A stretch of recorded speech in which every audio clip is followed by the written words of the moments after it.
ito ay rated SPG. Striktong patnubay at gabay ng magulang ang kailangan. Maaaring may masiselang tema, lengguwahe, karahasan, sexual, horror o droga na hindi angkop sa mga bata.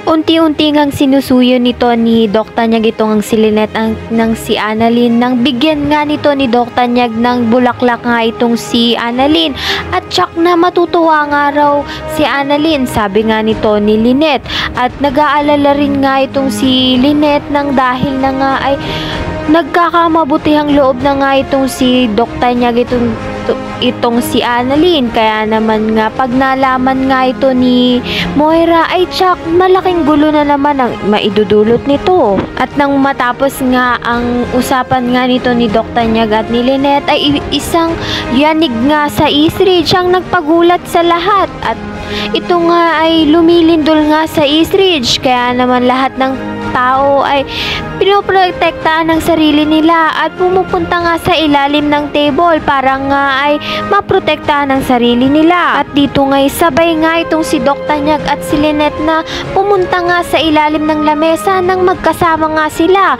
Kaya naman nga itong iwas na iwas nga si Lynette dahil nang pagmalaman nga ito ni Moira ay tsak nagulo na naman nga ito.